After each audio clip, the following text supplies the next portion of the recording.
We have an exec team here at the Crossing, about 5 of us that meet on a weekly basis. And, before the pandemic hit, we met in a small office around a small table, perfect for our size, and just had, great interaction. And then when the pandemic hit and the rules with the city came and all these things, and so we did the thing where we moved over to a classroom that has like 10 round tables in it. And we each sat at our own individual round table about 10 or 15 feet apart from each other. That's what we had to do. And we would sort of yell and have our meeting, and that was our exec meeting I noticed last Tuesday we're still doing it. I don't know why. There's no good reason now. We've all on our exec team either had COVID and been vaccinated 1,000 times. For us at least, we're not at all, we don't feel threatened by it. But for whatever reason, we're stuck in a habit. We haven't really even talked about it. We're still meeting in a classroom at our own round table 15 feet apart from each other and yelling when we could be easily meeting in an office with a round table. And it got me thinking about today, because I was thinking, I wonder are you stuck in a habit that made sense a couple years ago, but for whatever reason, because of your situation, it no longer makes as much sense for you? But you're stuck in a habit that you don't know why. And these kinds of things, these kind of habits are reductive. They reduce your life from what it used to be. Have you stuck in a habit? How has a habit you've been stuck in reduced your life now compared to what it was before? Was there a time in your life when you felt like your life was more? Your life was bigger? When was peak you? My guess is the things that were true of you then are 2 things. One is, I bet you were living your life for something bigger than just yourself. And I bet number 2, you were involved in a community that mattered to you. And I got to thinking when I thought about community, about a verse that's always captivated me.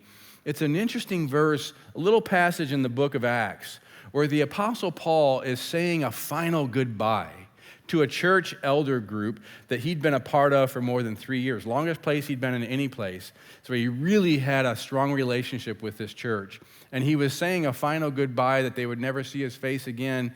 And Luke gives us a glimpse into everything, probably a summary of the things that he said to them in this conversation. We're not going to read it today, except I want to look at the last thing. And here's what it says in verse 35 of Acts 20. Paul says this when he's talking to this group of elders. He says, "In everything I did, I showed you that by this kind of hard work, we must help the weak. Remembering," now here's the key here, remembering is something that he's saying, look, I said this to you all the time, what Jesus had said, and he's getting ready to quote Jesus. Here's the thing, what he's getting ready to quote Jesus, we don't have Jesus saying anywhere in the Gospels. The thing is it was one of these oral sayings of Jesus that the apostles knew that never made it into the gospel. Remember, John says, there's so many other things Jesus said, but I can't write a book, it would take up the whole world. This is one of those things that never made it into the gospels, but it became what we would call a core value statement in the church. It became something that was repeated all the time. Here it is. He says, remembering the words the Lord Jesus himself said, and here it is more blessed or blessed to give than to receive. And so it goes on and it says this. Luke says, when Paul had finished speaking, he knelt down with all of them and prayed. They all wept as they embraced him and kissed him. And the next verse says, especially since they knew they would not see his face ever again. Here's a question. Other than your family, is there a group of Christians in your life where if one of them was going to leave and you were never going to see them again, you would have this moment of embracing them with incredible, intense grief, kissing them and embracing them and weeping? Are there people in your life that would fit that category? Because see, here's the thing. I think that kind of strong bond that they had with one another was directly tied to well, what I said would be like a core value statement, was directly tied to the statement that Paul obviously said to them and that they lived out over and over. Let's look at it again. Verse 35, where Jesus says, it is more blessed or blessed to give than to receive. Now, when you read that word blessed in the Bible, both the Hebrew Scriptures, the Old Testament and the New Testament, it's not really what we mean when we mean #blessed. I mean, there's some overlap there because every good gift is a gift from God. But it means something far deeper than that, far richer than that. It has the idea of happiness, but not a fun, necessarily happiness idea, but the happiness of a deep-seated joy. The idea that a life is flourishing the way that you know you're meant to flourish. This deep-seated happiness is what the Bible means when it means blessed. And so this is interesting because it's counterintuitive, completely counterintuitive when Jesus says this. It is more blessed to give than to receive. Because, see, we think to be happier, we need to try to get more and more of what we think we need to be happy. So that kind of becomes the map of our life. Getting what we need to be happy. And our life is a pursuit of trying to get one thing or another, whether it's a relationship, or whether it's a job, or whether it's a house, or whether it's a car, or whether it's a new technology. Nothing wrong with any of those things, but what we're trying to do is get things to make us happy. But Jesus is saying the exact opposite. Jesus is saying, no, there's an entire paradoxical reality where your greatest happiness will come when you become a giver more than a getter. That's when you're truly going to have this deep-seated, greater happiness. He's not saying that getting doesn't make you happy. He says it is more blessed. You'll have a greater happiness living entirely counterintuitively that comes from being somebody who sees your life as a giver more than a getter. I'm thinking about a book I read this summer when I think about that. A book I read this summer called Live Wired. It's written by a neuroscientist at Stanford University. And if you've been a part of these sermons that I've been preaching for a while, you know I've been reading books on neuroplasticity, how the brain is always rewiring itself based upon our experiences, what we see, what we say, what we do, all these kinds of things. It's fascinating. I'm not going to get into that today, but if you know me, you know I will in sermons to come this fall. But I want to get into one little thing I read in this book this summer. And that's this thing called the nun study. It's a multi-decade study with hundreds of Catholic nuns that lived in convents. And what they had to do, they had to agree to three things. They had to agree to routine cognitive testing. They had to agree to sharing their medical records. And they had to agree to donate their brain after death so they could be studied. Here's what's amazing, according to this book, according to this neuroscientist at Stanford. He said, here's what's amazing, is that while many of them lived well into their 80s and beyond, some of them never showed any cognitive degeneration at all, any lacking of cognitive ability. In fact, they were smart as a whip. When it came to their cognitive exams, they didn't lose a beat. But when they died and they did the autopsy on their brain, they found that their brain was riddled with the ravages of Alzheimer's disease. And they tried, what in the world? How does somebody have so much Alzheimer's disease degenerate in their brain, and yet they showed no signs of cognitive decline whatsoever in their lives? Well, this neuroscientist, David Eagleman, he explains it this way. He says in the book, the key is that the nuns in their convents had to consistently use their wits until their final days. They had responsibilities, chores, social lives, arguments, game nights, group discussions, and so on. Unlike typical octogenarians, 80-something years old, they didn't have a retirement that plopped them onto a couch in front of a television set. Because of their active mental lives, their brains were forced to constantly build new bridges, even as some of their neural roadways were physically falling apart. Now, I think he's right. Obviously, I'm not a neuroscientist, so let's just take his word for it. But I tend to think it's a little bit more than just being somebody with active mental lives. I think it's what he said before, that these were people that had responsibilities. They had chores. They had social lives. They had arguments. They had game nights. They had all things that they had to do. They had this social life with one another that demanded that they build new neural pathways to continue to navigate because they couldn't quit the relationships. They were living in a convent.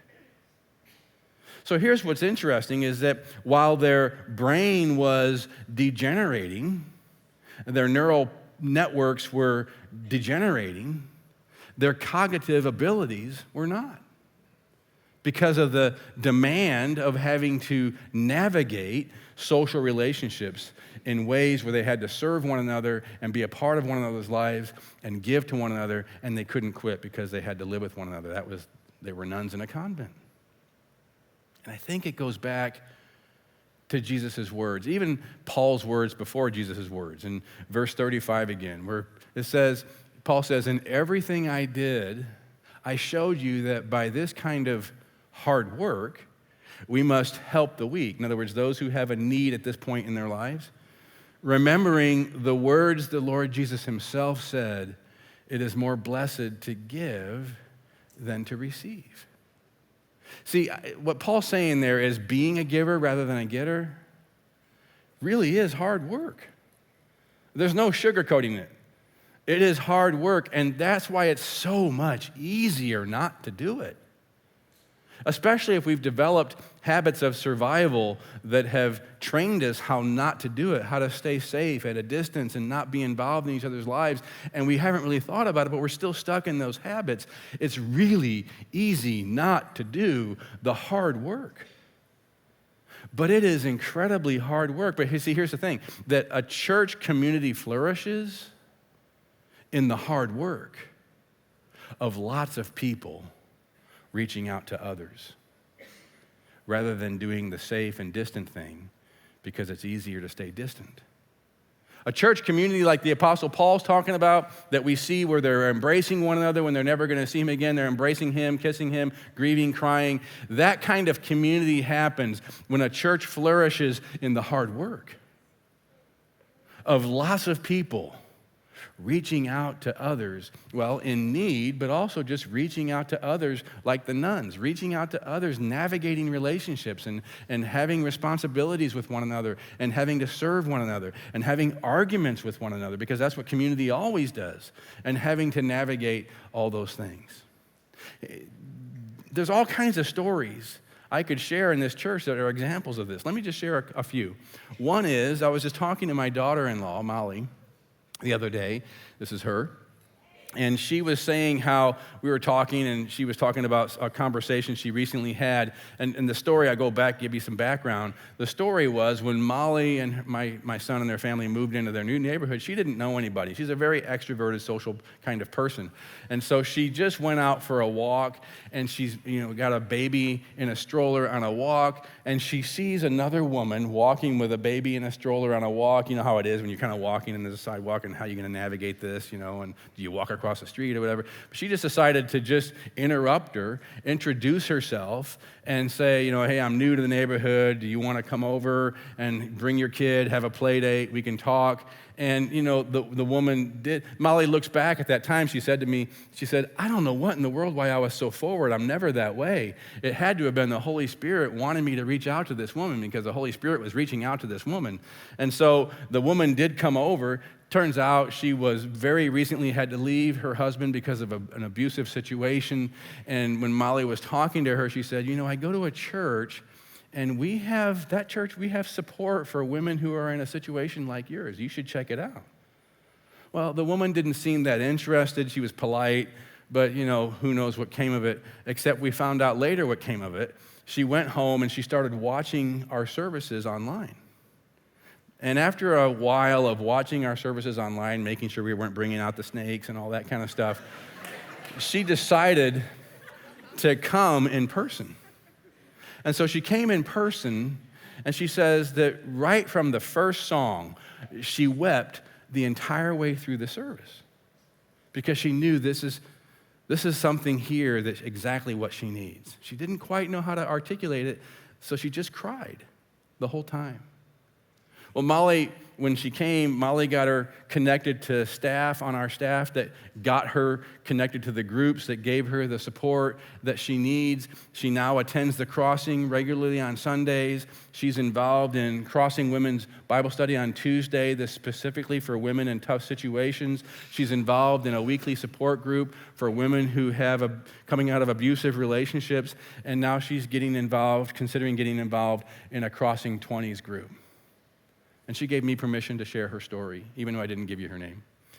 But she said this to Molly recently, and this is how the whole conversation started, because this is a pretty cool comment. She said to Molly, she says, I never would have visited a church on my own, but it was my relationship with you that made me open to it. It has totally changed my life. Now, we could say all the things that she just said. Another way we could say it is that somebody doing the hard work of taking a risk to be a giver and to reach out to somebody has been used by God to totally change somebody's life. That kind of initiative that when she looks back, it was more forward than normal. Let me tell you about Amanda and Charlie. Amanda and Charlie moved here last November. They both got jobs here. They just got married like in October of last year, so 2021, so less than a year ago. And they moved here to Columbia in November to take new jobs. And so they looked online for a church, and the second church, I'm a little irritated by this, but the second church they came to was the Crossing. They told me the name of the first church, and I'm kind of bitter now at them. But they came to the Crossing. I'm kidding. They're friends of mine too. But they came to the Crossing, and they heard about a newcomers breakfast that we have from time to time. In fact, we got one next Sunday. But they heard about the newcomers breakfast, so they went to that, and they got to know another couple, similar stage in life. They exchanged cell numbers, kind of started texting each other, arranged to sit together on a Sunday in church. They told me that, you know what, they were so encouraged by how well that worked that now whenever they meet somebody, they kind of do the same thing. They say, hey, do you want to sit together at church some Sunday and then afterwards go get lunch? And so they decided, you know what, we don't know anybody. If we're going to get plugged into a community, we're going to have to take the initiative. So they started coming to every event that was sort of an event where they could get to know people and things that they wanted to get involved in. They came to the Crossing 20s Magic Tree event last December. They met there, one of the Crossing All-Stars, Reina Bueno, and Reina introduced them to another couple there that convinced them to join a small group. So they joined a small group, and they say now they've got this, well, I'll just let you look what they said to me. They said this. I said, tell me this. What would you say? You guys seem to have cracked the code. What would you say to other people coming to church? How can they get involved if they don't feel like they're involved in community? And they said this. I'd say push yourself to come meet people because you have to take the initial step to have that community of support for your walk of faith. Now, let's just park it right here for a minute because see, here's what I want you to see. Less people reached out to them than they reached out to others. And you know what? Sometimes that's just the way it is in communities because we're all trying to navigate the risks and the hard work because it's so much easier not to reach out. So they had to do all the reaching out. These new people had to do all the reaching out, but they did. And they forced themselves to come to things so that they could reach out, and they took the uncomfortable steps to take risks to reach out. And so they say, you know what, you're going to have to push yourself to reach out, to take the initial steps to build community so that you can have the support of your walk of faith. And they go on to say this. They said, we've grown more in our faith in the last year, just having more of a community and feeling like we can be vulnerable and comfortable with the people around us. See, they found a way to be involved in community because they did the uncomfortable thing and take risk. And now they're saying, I've grown more in my faith this past year. Technically, it hadn't been a year. This past year than I have in any other time in my life. Why? Because they've gotten involved in community where they feel like they can be vulnerable. They have Christian friends who can support them in their faith because they're all trying to grow in their faith together. Let me tell you one more story. Let me introduce you to Jennifer. Jennifer let me just kind of give you some background. About 3 years ago, was at a low point in her life. She's a single mom of 4 kids. She got to a point where she was involved in substance abuse. She was addicted to substance abuse. And she knew she couldn't care as a single mom for her 4 kids. And so she didn't think it was fair holding on to them, but not being able to care for them as somebody who's addicted to a drug habit. And so she just literally drove them to Rainbow House and dropped them off and drove away. Dropped them off with them. And it turns out she had to leave her kids. They got involved. They got plugged into the foster care system here in Columbia. And she just was brokenhearted. And it woke her up. And she knew she needed to get sober. And she knew she needed to get sober and get her kids back and be a mom. And so she entered a recovery program. It was incredibly hard work. Part of being in that recovery program, though, she got to meet some guys that are part of the Into Action, kind of a Christian halfway house here that we support as a church, where men that come out of incarceration are part of this Christian halfway house. And a lot of these guys were involved in the recovery program, and she got to know them. They became a tight community, and they went to the crossing. They come to the crossing. And so that's the first she heard of the crossing, was from these guys in the Into Action house that just got out of incarceration. And so they convinced her to come to the crossing. So she says she finally decided to come to the crossing one Sunday. And she said the moment she walked in here, it blew her mind. Because that was a Sunday, for whatever reason, people were surrounding her and loving her and bringing her in. And she got to see people who really cared about her, got to be introduced to other people who could help her with her kids. She came here about 4 months by herself. And then eventually she was able to get her kids back, and her kids came here, and they've been coming with her kids for about 1.5 years. Her kids got plugged into a ministry we have here at the crossing called Agape. It's a ministry that is a support group. We have staff, interns, all that are a support group for adults with special needs and families with kids with special needs. And her kids are involved in Agape. Megan Fleming, who runs our Agape program, she says that Megan is an angel sent from God. Now, as a pastor, I want to tell you that's not true. She's not an angel, she's a person. But that's how she describes Megan. Because, see, Megan, with our Agape program, has really invested in their family and become part of their family and has meals at their house with their family and does holidays with their family. And Megan told me it's a mutual thing. I get stuff out of that. I've learned so much from Jennifer as well. Jennifer's been sober for 2 years now. Yeah, absolutely.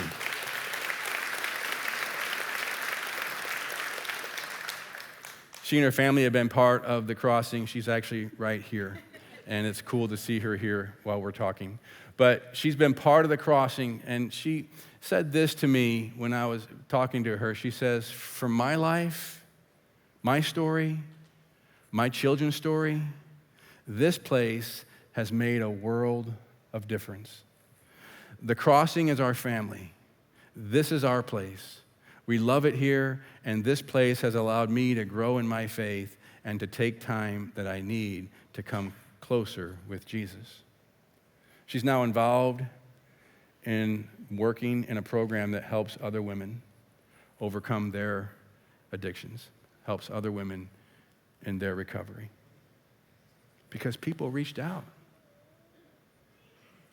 See, we want to be a church that is committed to the hard work, a community committed to the hard work, flourishing because of the hard work of lots of people reaching out to others when it's so much easier not to.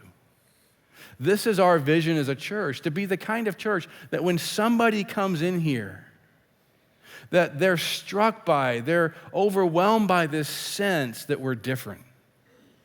They're overwhelmed by this sense that we're different because we believe in the wisdom of Jesus for our lives when he says we're going to be far happier, a far greater happiness by being people who are givers more than getters.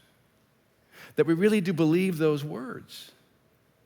Now, maybe you were that way before the pandemic more than you are now, and you're kind of realizing maybe in the last 2 years you're kind of been stuck in some habits, and these habits of safety and distancing have become a way of life for you, and now you're just sort of always thinking in terms of distance and safety, and you're not able to think in terms of the risks necessary for the hard work of reaching out to others.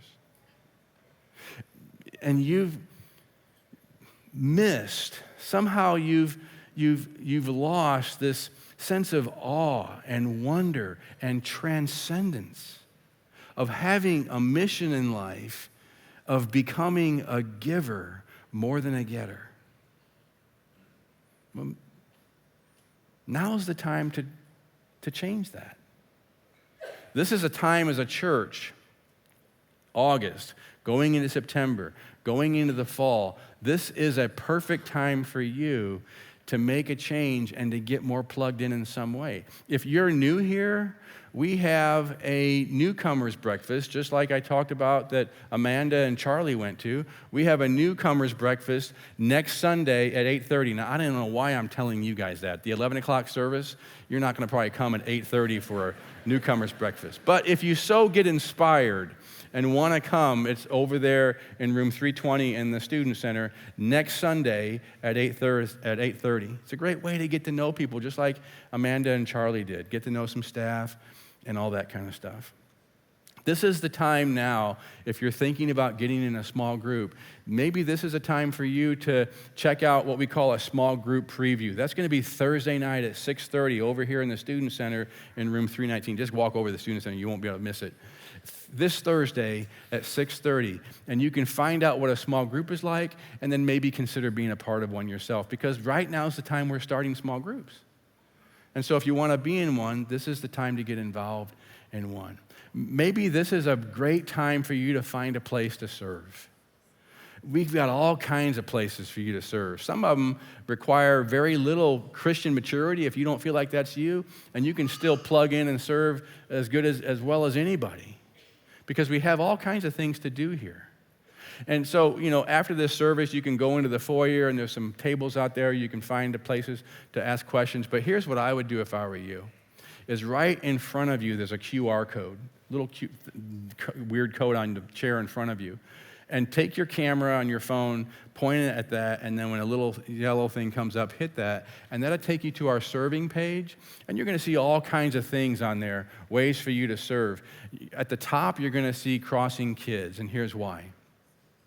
Is that every week at Crossing Kids, we have to turn away kids. Not because we don't have enough space. We got tons of space. It's because we don't have enough volunteers for Crossing Kids. And so the past 6 months, we've had to turn away more than 300 kids.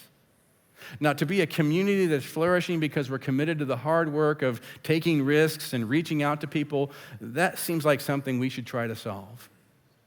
So maybe that's you. I don't know. Maybe you're at a point where the next step for you is to just simply start giving. Because every single story that I talked about today, there's a staff member there or two or three who are really good at their jobs, who were able to provide help and support and get people plugged into ministries and opportunities that change their life. That's what gives us the ability as a church to do that, is people giving to the Crossing so that we can give to people in this community. Maybe you've been giving, but maybe you need to increase your giving. I don't know that. You have to decide this between you and God. Nobody's going to bug you about this. But maybe that's the next step for you, to take the risk, because it's better to be a giver than a getter. You'll be happier being a giver than a getter. That's what makes churches different, that are making a difference in people's lives. So be different. Be different because you believe the words of Jesus is more blessed to give than to receive. There's a video that went viral this week. It's a Little League baseball game. And one of the teenage kids gets hit, beamed in the head by a pitch that got away from the pitcher. and it's a scary scene. This video, I kind of cut it for time, but the video, the player eventually that got hit went to first base, and he noticed from first base, he's looking over at the pitcher, and the pitcher's standing there, and he just can't, he's crying, he's losing it, he can't get his composure. And so the player that got hit, that's at first base, decided to just walk off first base and come over to the pitcher. Let's take a moment and watch this scene. Oh, look out. Oh my God. It's awful good to see this young man come to his feet.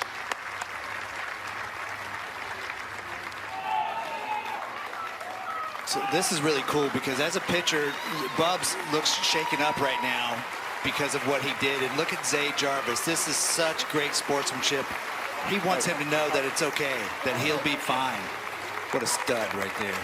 Zay Jarvis. This is the best thing that I've ever seen in Little League Baseball. The pitcher, in an article I was reading, said that what the guy from first base said to him when he hugged him, he says, just take a deep breath. You're an excellent pitcher, and you've got this. Go ahead and pitch a great game. He obviously said more.